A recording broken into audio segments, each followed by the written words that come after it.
Through Artemis, the twin sister of Apollo, we are returning to the moon. Artemis I will be the first flight test of each of these components. United together, this is the first of Artemis's arrows, capable of ushering in the next chapter of human lunar exploration. With each component playing its part in a grander effort, we, the people of the Artemis generation, all around this beautiful world, will bear witness to what we are capable of.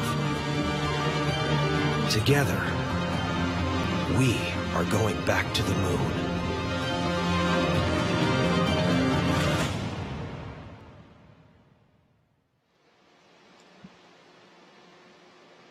Good afternoon and welcome into the iconic Vehicle Assembly Building at NASA's Kennedy Space Center in Florida. I am Megan Cruz, and today you will witness history in the making.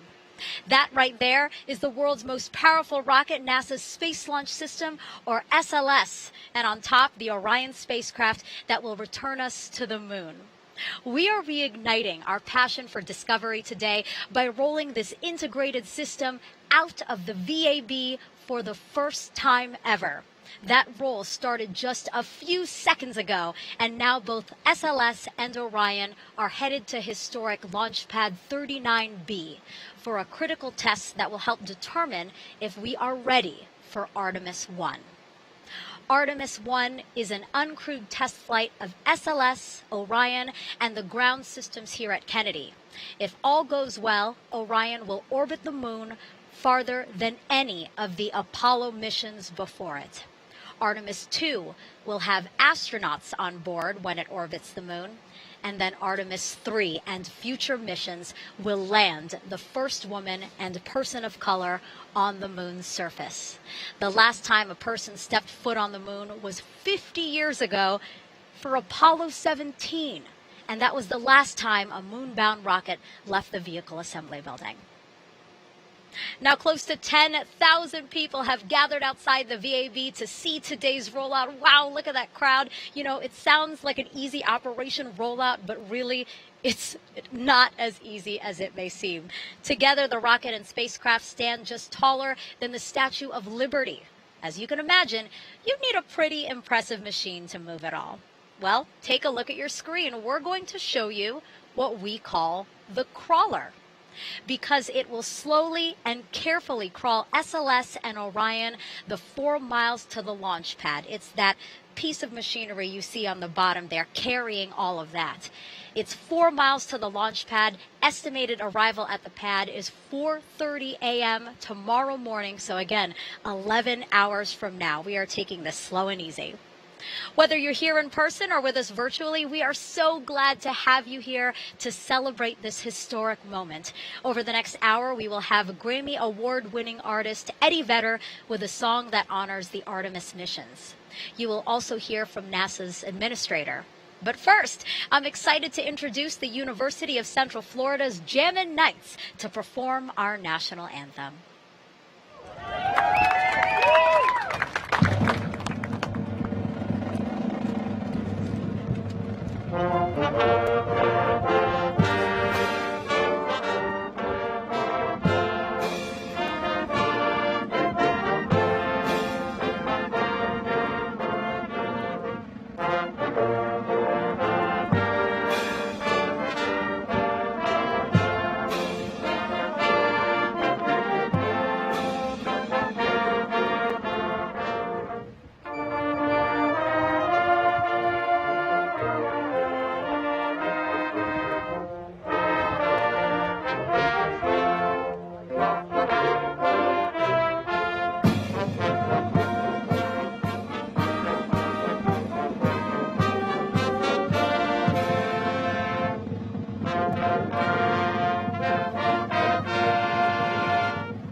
Returning to the moon is a multinational ambition, the tireless work of more than 70,000 people across every state of our country and also different countries around the world. SLS and Orion parts were brought to Kennedy Space Center via trains, planes, ships, and vehicles for final assembly in High Bay 3 behind me. We are at Kennedy Space Center. Every piece of hardware necessary to return to the moon is now here.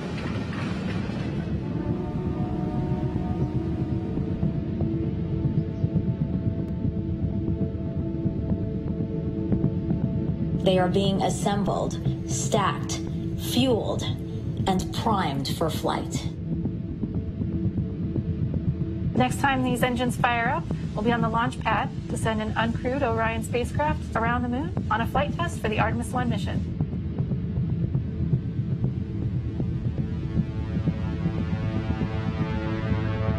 It's been a journey of 1,000 miles from factory floors all across this country and around the world to here.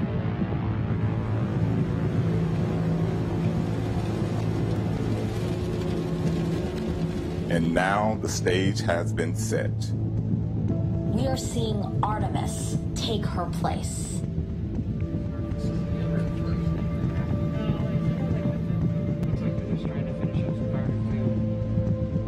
The framework to support the enormity of this moment can't be measured in renovations and rehearsals alone. But in the testing of a metal found much deeper. With each segment built upon the one before it,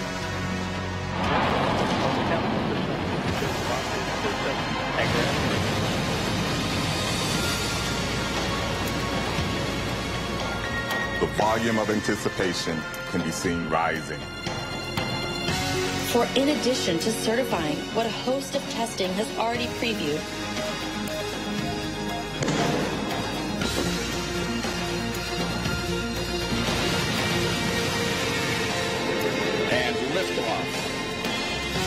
the dawn of Orion and a new era of American space exploration. Artemis will demonstrate a new path to the moon for this generation. Artemis I, an uncrewed test flight, will be a final proving of every system in every component.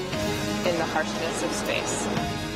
A mission that, when successful, Will open the door for the moonwalkers and lunar experiments that so many have hoped and dreamed about. We are going.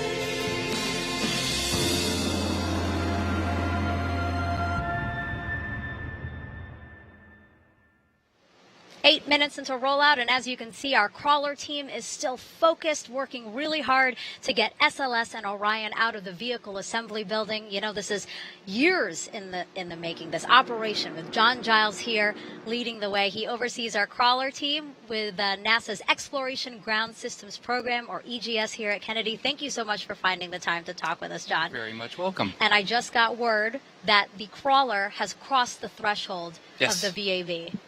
How does that feel? I'm so excited. You should be excited. Inside, I am very excited. Awesome. That's great. Yeah, talk to me about where we are in the operation. You know, there was a little bit of a delay today. Can you walk us through some of that? So we had a couple little delays on some observers. We need many observers to watch us going out to make sure we don't hit anything. So as you can see from all those platforms up there, sometimes it takes a while for the people to get to those platforms. So that held us up for a little bit, and then there was a piece of environmental control system ductwork that was in the way. That was moved, and then we lifted up to 18 inches over the mounts. And now we're crawling. And now we're crawling. And I think it was about 5:47 p.m. when I got first word we were moving. Let's turn around and take a look at this. It is crawling. You can see that it's moved quite a bit. Yes. How do you feel knowing that you're a part of this team that's making this happen, and we're returning to the moon soon? It's almost indescribable. I've waited a decade for this since we first started modifying this crawler and getting ready for this. So we are ready. This is so exciting, and even though it's a bit of a long ride out to the pad, I'm looking forward to every bit of it. Let's talk about this crawler, an impressive machine. It was built in the 60s. Yes, it was. And the fact that we are still using that today is a testament to all the people that work on it, all the people that maintain it. We have lots of experience with this. We have lots of talented technicians who keep this thing going and maintained. And that's the reason we're still using this piece of equipment that's 57 years old. And we can see some of the video right here. I mean, this is the crawler that took out, we're talking about shuttle missions, Apollo missions. Talk to us about that. Every single mission. So launch pads 39A and B, all the Apollo missions, Skylab, all the shuttle missions, Constellation, and now SLS. Everything that launched there rode on one of our 2 crawlers. Wow. It's the only way to get to the pad. Yeah, gives me goosebumps thinking about it, the rich history here. It's given me goosebumps too. You talk about the fact that there needed to be a number of modifications, right, to make sure that we could support SLS and Orion? So at the end of shuttle, they came to us and said, we have some new requirements for the SLS program. Bunch of requirements, but the biggest one was you have to be able to increase the weight you can carry. Sure. So the original design was for 12 million pounds, so we did a lot of modifications to the roller bearings, to the trucks, to the brakes, to our jacking, equalization and leveling cylinders, everything, so we can now lift 18 million pounds. That is a lot of weight. 50% increase over the original design. Wow. And you guys did that. You made that happen. You know, I also read an interesting stat that the top of the crawler, the surface there, is the size of a baseball diamond. That is unbelievable. And the fact that somebody is driving something that size right now. So that comes from the bases on a Major League Baseball field are 90 feet apart. So the 4 locations where we intersect or where we mate with the mobile launcher are 90 feet apart. So that is an actual baseball infield. But the crawler is actually even bigger. Wow. It's 131 feet by 114 feet, weighs 6.6 million pounds. So it's, in talking with the drivers, it's kind of like driving a super tanker. Yeah. It doesn't stop fast. It doesn't move fast. You have to think way ahead when you're going to make turns, and everything is just, we need a lot of people to do that. Challenging. And a lot of people have many different jobs to make sure an operation like this goes according to plan. Can you talk to us about some other jobs? So other than the drivers, we have engineers that are monitoring all the systems in the control room. We have technicians, electrical technicians, mechanical technicians, diesel technicians, mechanics. We have logistics personnel in case we need parts. We have lots of observers everywhere because the driver can't see everything as he's driving. So we need other people to follow us and walk with us and tell us we need to start turning here, we need to slow down there. So everybody's on headsets like we are, and they're all talking to each other. It's a huge undertaking to get this thing going. Absolutely. And that's why, you know, obviously it's going to take quite a bit to get to the launch pad, and we're looking at an 11-hour journey by the time it finally reaches the launch pad. But now that you've explained it, I absolutely understand why it has to take quite a bit. Thank you so much, John. Oh, you're very welcome. Good luck with the rest of Rollout. I can't wait to see it on the pad. Thank you.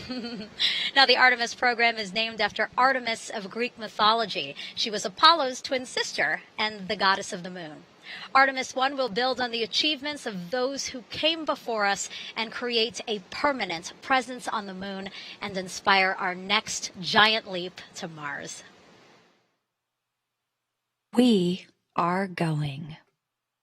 The history of this agency is marked with broken barriers, once viewed as impossible, with science fiction turned reality, with innovations that have spun industries all their own, and with demonstrations of peace for all humankind. We soar in the skies of our home planet. We maintain a human presence just outside of gravity, and we touch points all across the solar system and beyond. We're going back to the moon, and this is why. The moon is a treasure trove of science. It holds opportunities for us to make discoveries about our home planet, about our sun, and about our solar system. The wealth of knowledge to be gleaned from the moon will inspire a new generation of thought and action. Without fail, every major program and mission NASA has invested in has led to technologies and capabilities that have shaped our culture. The breakthroughs of the Artemis era will define our generation and the generations to follow. The tens of thousands of jobs associated with propelling us to the moon today are just the beginning of a lunar economy that will see hundreds of thousands of new jobs develop around the world. This is not an ambition of one entity or one country. The exploration of the moon is a shared effort, woven together by a desire for the greater good. Why the moon? Because the missions of tomorrow will be sparked by the accomplishments of the Artemis generation today. Because the ambition to go has already begun. And because Mars is calling. We need to learn what it takes to establish a community on another cosmic shore. So let's camp close before pushing out. And so, we go to the moon now, not as a series of isolated missions, but to build a community on and around the moon capable of proving how to live on other worlds.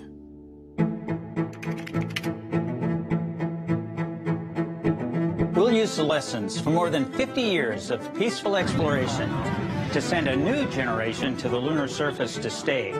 We will anchor our efforts on the lunar South Pole to establish the Artemis Base Camp, positioning us for long-term science and exploration of the lunar surface. We will prove what it takes to assemble a complex ship in deep space. We will perfect descending down to and returning from a distant surface. We will learn how humans can survive and thrive in a partial gravity environment. With improved spacesuit designs, mobile habitats, and with reconnaissance robots pre-positioning and relocating supplies. We will learn how to utilize the resources we find on these other worlds, starting with finding water ice and purifying it into drinkable water. And refining that into hydrogen for fuel and oxygen to breathe. We will establish fission power plants on the surface of the moon, capable of supporting a growing community of efforts. And we will expand the logistics supply chain to enable commercial and international partners to resupply and refuel deep space outposts. None of this is simple or easy, but nothing in our history ever has been. The Eagle has landed. You got a bunch of guys about to turn blue. We're breathing again. Thanks a lot. This kind of continuous lunar presence is a natural extension of all that we've learned in low Earth orbit. And what we will accomplish there will ensure the monumental missions to Mars are within reach.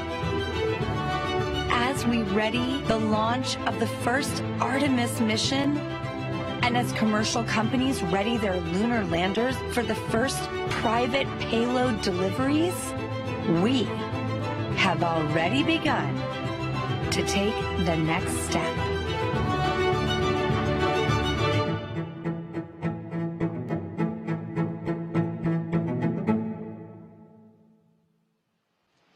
Everyone, take a look at your screen right now. That right there is SLS and Orion, and it is outside of the vehicle assembly building for the first time ever. It is giving me goosebumps just to say that, seeing it poised there. This is a historic moment, a big moment. We will remember this day for a very, very, very long time. Again, that's a wide shot we have there. You can see it outside. Again, that iconic vehicle assembly building. We have seen Apollo rockets out of there. We have seen shuttles come out of there. Now it is time for SLS and Orion. Crews are moving it all to the pad today for a critical test that will take place in 2 weeks. And joining me now to talk about that test is Cliff Lanham. He is the Senior Vehicle Operations Manager, also with NASA's EGS at Kennedy. Cliff, what an exciting day. Oh, you can't imagine for this team. We have been working really hard over the last 14 months to get to this point, and the team is beyond excited. We're ready to get out to the pad. There's 21 million pounds of hardware between the crawler and the mobile launcher and the Artemis headed out to the pad, so we're ready to go. This must mean so much to your team. I mean, you guys are in charge of really everything. right? Talk to me about what EGS is in your role. So EGS, Exploration Ground Systems, is one of the 3 sister programs that's responsible for getting us back to the moon. And from our standpoint, we are responsible for development of the pad, the mobile launcher, the crawler, and doing all the facilities and the ground support equipment that's responsible for supporting build-up and testing of the rocket. So we do that, but in addition to that, we're responsible for operations as far as assembly, test, and check out of the rocket. We also are responsible for launching the rocket, and then we're also responsible for recovery of the crew module out in the Pacific after splashdown. That's a lot. So this is the start of a lot that we are looking forward to. Yes. That's wonderful. And, you know, now the rocket is on its way to historic launch pad 39B. Yeah, a lot of rich history there. Right. Oh, absolutely. 39B, actually, it's where Apollo 10, the precursor for Apollo 11, the first moon landing, started. We've done 3 Skylab launches from there, 51 shuttle launches, and also a Constellation test launch. So a lot of action has occurred out there at Pad 39B. So it's headed out there for a wet dress rehearsal. Can you tell people what that is? Absolutely. Wet dress rehearsal is a major test for us where we're actually going to load over 700,000 gallons of propellant, liquid hydrogen, liquid oxygen into both the first and second stages, so the SLS and the ICPS in this case. The team will run through a countdown, so they'll start about 8 hours prior to what is called T0, and they'll actually go through their procedures for a countdown. They'll get down below a minute, and they'll recycle that count to practice that as well, up to 10 minutes, and then they'll count back down to less than 10 seconds when they'll stop the test, and that'll be the end of the test, drain the vehicle, and evaluate the information and see how we did. Yeah, so you guys have to have a successful wet dress rehearsal, right, before we can announce a date for Artemis I launch? Correct. So what they'll do, they'll spend a week or 2 evaluating data. They'll know pretty soon during the test, hey, we're meeting our objectives. But it will take probably, 1 to 2 weeks before they'll be ready to say, hey, the test is fully successful and we're ready to start thinking about setting a launch date. Okay. So today is a big day because we are getting to that final test that hopefully soon we will know when Artemis I launches. Absolutely. We're very excited about it. And again, this is the next big milestone for us, getting to the moon. So. Yeah. Well, good luck with everything. Good luck with the wet dress. Good luck with the rest of the rollout. And I'm excited. I hope you are too. I am too. Absolutely. Perfect. Thank you so much. I appreciate it. All right. We're now about 25 minutes into rollout, and we're seeing more and more of the crawler, the mobile launcher, SLS, Orion. Wow, look at that there. What a beautiful view. And I do want to talk a little bit about the mobile launcher there. That's that structure that you see that's holding up the rocket and the capsule. So the mobile launcher, or ML, is what fully assembled and processed SLS and Orion. The crawler is going to leave both the ML and the integrated rocket on the pad because the ML will supply SLS and Orion with things like power, communications, and fuel before launch. And then SLS will lift off from the ML. And when we fly crew on later Artemis missions, they will use a walkway called the Crew Access Arm on the mobile launcher to get into Orion.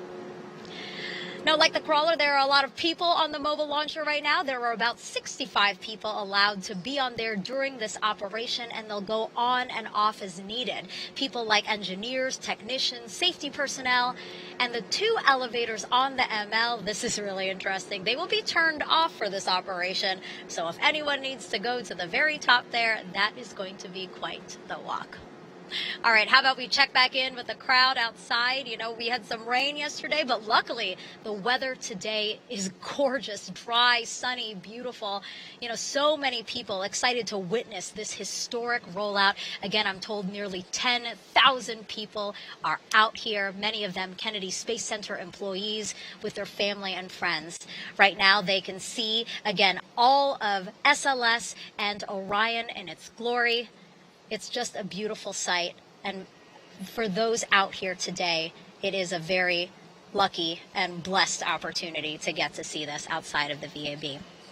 Coming up, we're going to hear from Janet Petro. She's our Kennedy Space Center director, and after her, we'll have NASA Administrator Bill Nelson. But first, another special musical performance, this time Return to the Moon, an homage to Artemis performed by the University of Central Florida's Symphonic Brass and Percussion Band.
Well, good evening, Kennedy Space Center. Thank you all for joining us for this historic event, and I think an emotional event for a lot of us out here today. I am so happy that so many joining us today with our workforce. Our loved ones are joining us out here today, as many of you also have made so many sacrifices over the years to get to this milestone. This year, Kennedy Space Center celebrates 60 years supporting America's space program. And as we take some time to reflect on the 6 decades of science and exploration, it really seems fitting that we look ahead, celebrate this milestone, our first step to returning to the moon. You know, every single vehicle that has carried humans beyond the bounds of low Earth orbit has undergone integration and testing in that vehicle assembly building, crawled down this roadway, and launched right here from the Kennedy Space Center. Tonight, after years of meticulous planning, development, integration, testing, the Space Launch System, mated with the Orion spacecraft, will continue this proud tradition, leaving the VAB, as you see in front of you, to make its way to the pad for the very first time. And just as all eyes are on the SLS tonight as it makes its journey, in a few short weeks, all eyes are going to be on the sky as it rocks the space coast and takes its maiden flight around the moon and then comes back. You know, 60 years ago, Kennedy Space Center was established to meet the challenge of landing a man on the moon and returning him safely to Earth. Through Artemis, we will see the first woman and the first person of color on the lunar surface. We'll develop and implement the science necessary for a long-term human presence in deep space, and we will utilize this knowledge to prepare for future human missions to Mars. Today we honor that legacy for those who paved the way before us, and as we blaze a new trail and contribute to a new chapter in our history of our nation and of this agency. It's now my pleasure to introduce you tonight to someone who has served in public office for over 4 decades, first in the state legislature, then as a U.S. congressman, then as a state treasurer. He was elected 3 times to the United States Senate and represents my home state of Florida for 18 years. And in 1986, he flew on the 24th flight of the space shuttle, where he served as a payload specialist on STS-61 aboard Space Shuttle Columbia. His passion and his commitment to the agency and its mission are helping NASA to continue to advance the frontiers of knowledge and exploration. So please help me and join in welcoming our NASA Administrator, Senator Bill Nelson.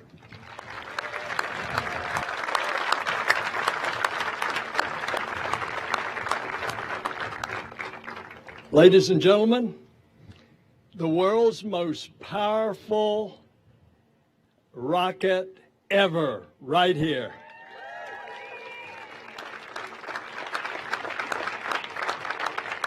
And it's back to the moon and then on to Mars.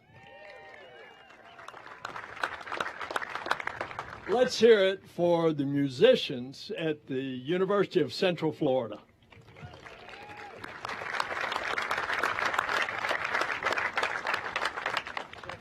I want to give a shout out to the more than 24 members of the crawler transporter team. They are transporting SLS out to the launch pad, and the team is led by Bob Myers, who is at the wheel of the crawler. Across the nation are sacred sites that capture the spirit of America's character, and one of those places is right here, the Kennedy Space Center. At these launch pads, remarkable individuals achieve unthinkable things. And 60 years ago, an American pioneer propelled upwards to the heavens from Launch Complex 14. And that legendary explorer is John Glenn. That spacecraft, Friendship 7, orbited the Earth 3 times. And that was the day that America's space program went full throttle. It gave way to the Apollo generation. That generation not only landed the first humans on the moon, it provided the spark that fuels today's multi-billion-dollar satellite industry. It encouraged young visionaries and kicked off a technology revolution. The modern computing era is one example. And we are very privileged to have one of those Apollo astronauts with us, General Tom Stafford, Apollo 10.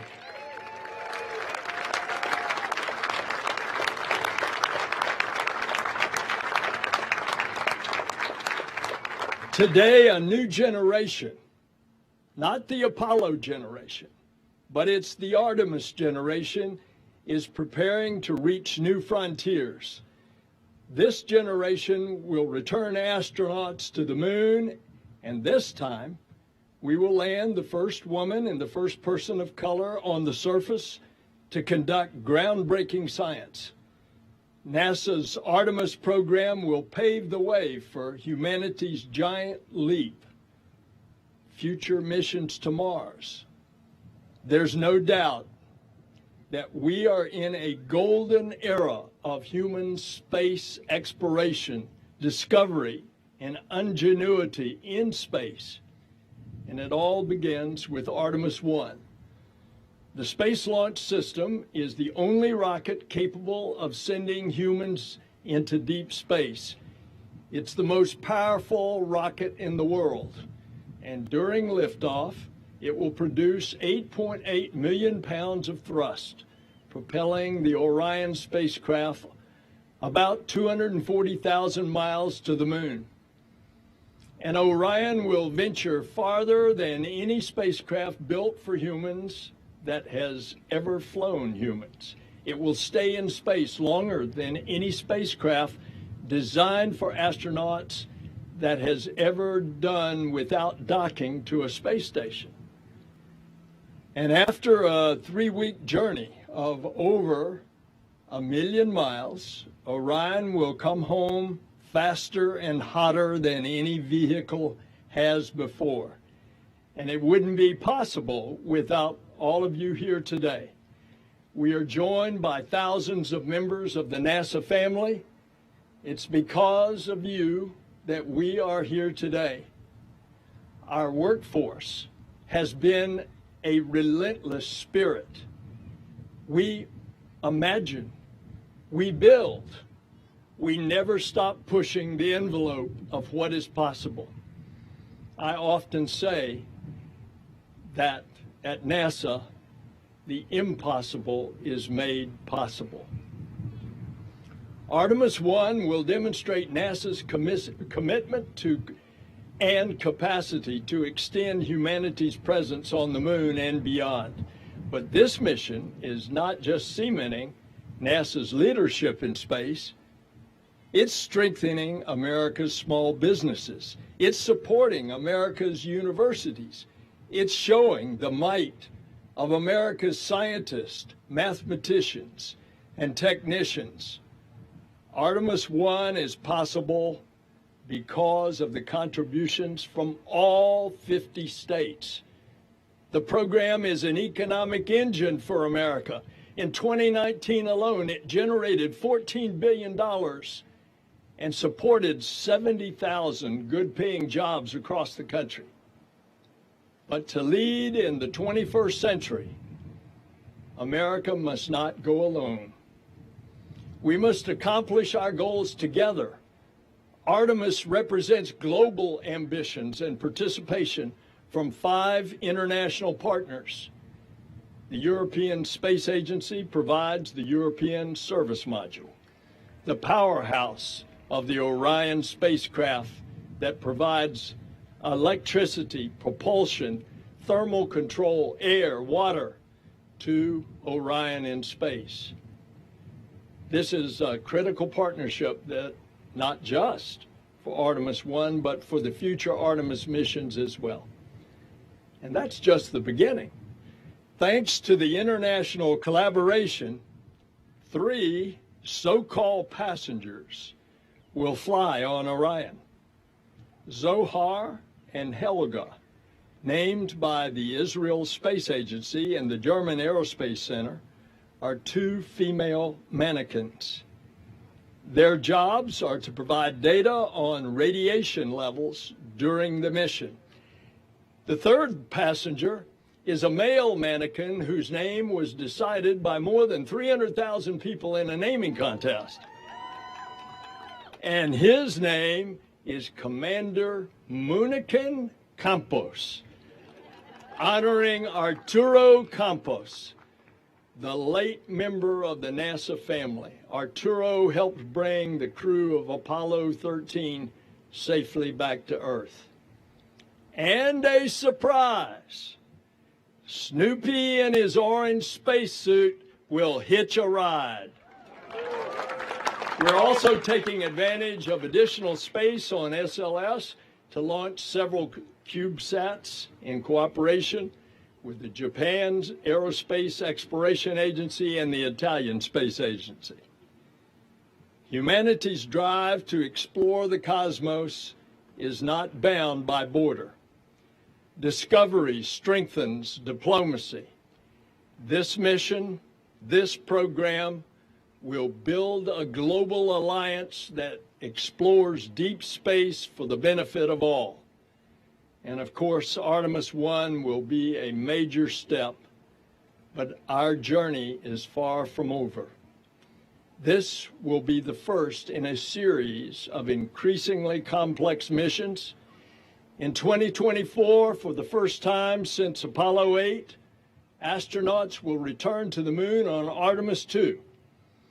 The astronauts will fly in lunar orbit, venturing farther into space than any humans have ever before. And these are not a series of isolated missions. Each will be a groundbreaking complement and component to build the presence on and around the moon and eventually beyond. And none of this is easy. Nothing NASA dares to achieve ever is. But as we have shown with this pandemic, NASA knows how to press forward. Artemis personifies why NASA needs continuity of purpose. Our missions have not achieved and were not achieved just by a single administration, but across many administrations. And I'm proud President Biden has shown strong support for these missions. And every breakthrough should be seen as a triumph for our country and all of humanity. And when the next humans walk on the moon, I hope that every single child around the world, I hope they see themselves in this new generation of explorers. NASA's history has become intertwined with the never-ending American story. The sky has never been the limit for NASA. This is our opportunity to make limitless potential of every American. It's past time to bring down the barriers that limit opportunity in underserved and underrepresented communities. It's time to anchor fairness as a core in every component in every NASA mission. Artemis missions should show every child that they can dream it. If they can dream it, they can be it.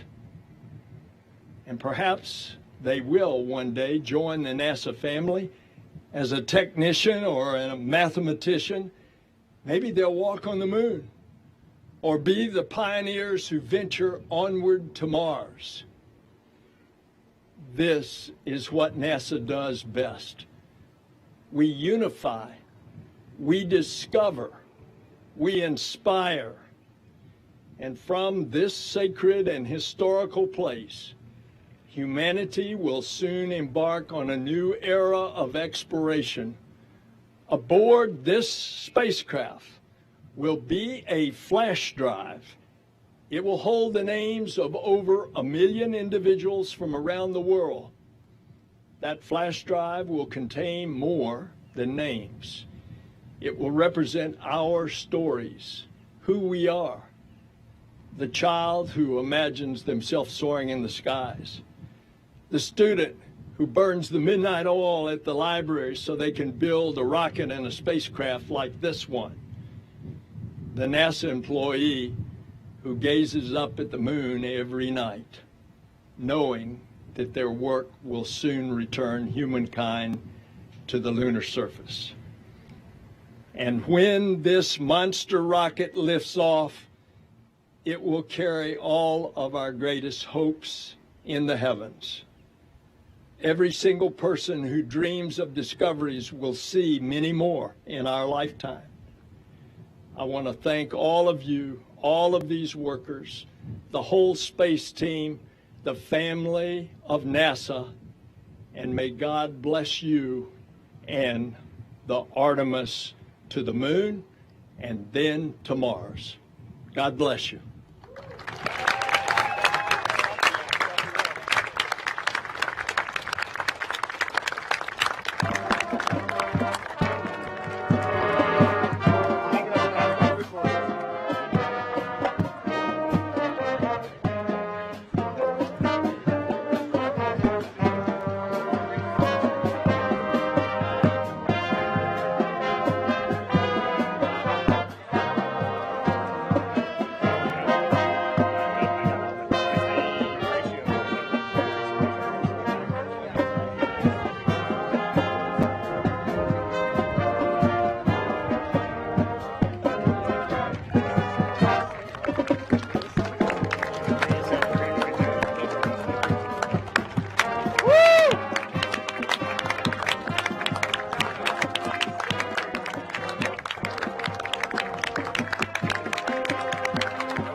If you're just joining us, welcome to Kennedy Space Center in Florida, where everyone is celebrating. Take a look at them in that crowd.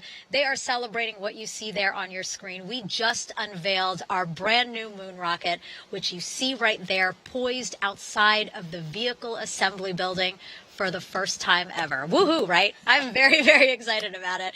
NASA's Space Launch System, or SLS, is the most powerful rocket in the world, and sitting on top is the new Orion capsule that will fly us back to the moon. The last time a moon rocket rolled out of the VAB was in 1972, 50 years ago, for Apollo 17. Once Artemis I proves we are ready to put humans in Orion, this person right here may be one of those astronauts. Lucky you, Victor. Victor Glover, everyone. Thank you for being here. Thanks, Megan. It's great to be here. How do you feel being here? Let's take a look right here. This rocket's almost out of view. It's on its way. It's going. That's what we came here for, though, and it is a great day. And, you know, honestly, the most important thing that I can say is I'm just really happy for all the folks who worked hard to make this a reality, and I'm here to celebrate with them and also to celebrate them. It's a great day. When you found out that you were going to be here for Rollout, were you like, yes? I was going to be here for Rollout no matter what, even if I had to pay for my own ticket. But yeah, when I found out I get to do this, I was like, yes. It's just a special place for me. I love Kennedy Space Center, and especially when there's a rocket out on the crawlerway. Yeah, just seeing the rocket here, does it make the Artemis mission seem more real? Always, always. There's, you know, in the astronaut office, we tell people, hey, if you ever have a chance to go see space flight hardware, go do it. Doesn't matter what it's for, go see it. it helps you do your job better, and that's absolutely true today. I've seen a lot of, PowerPoint slides and read a lot of briefings about this, but to see it all stacked on the mobile launcher, on the crawler transporter, it just makes it so much more real. Oh, absolutely. And you're, again, one of the lucky few. 18 astronauts were chosen for the Artemis team. How does it feel to be part of that team? Honestly, you know what? I've talked to folks a lot about this today, and when we make that call for Artemis II, when we tell the crew that you're go for translunar injection, we're saying, hey, everything is good, go to the moon.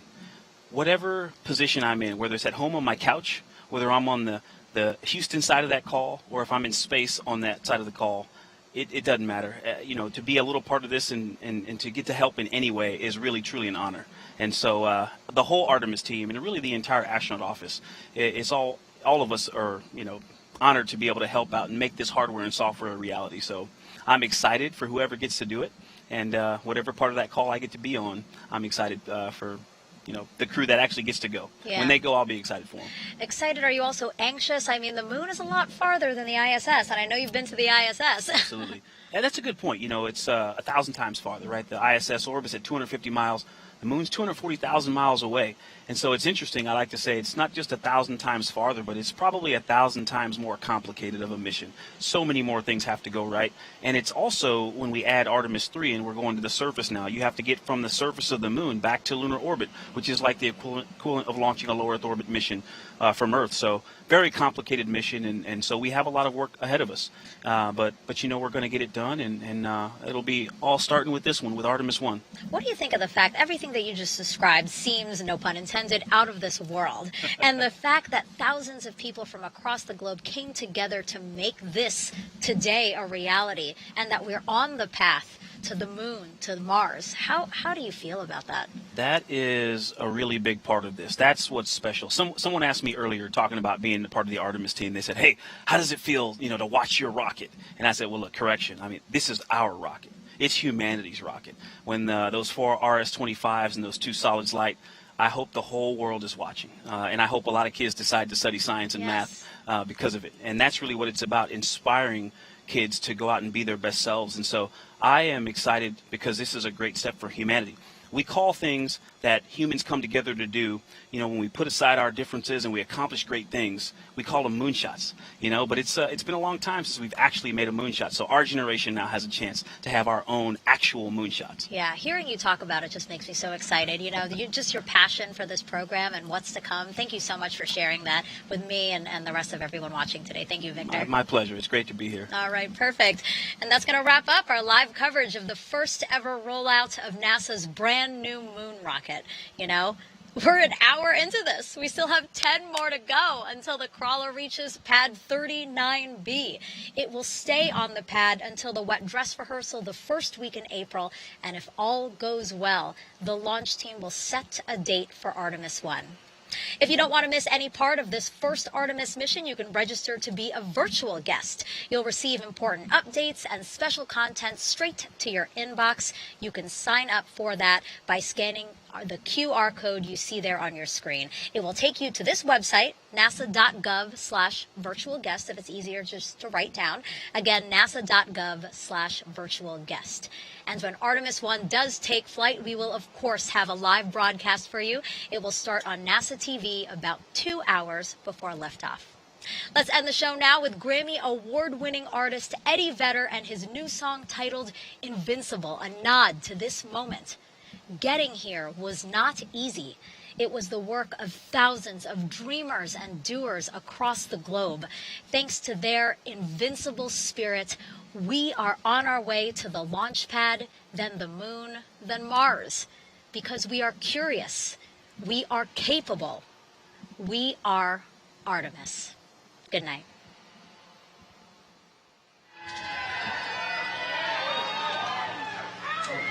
Let's go on with a few. We're gonna just play a few new songs on you, try them on, see if they fit.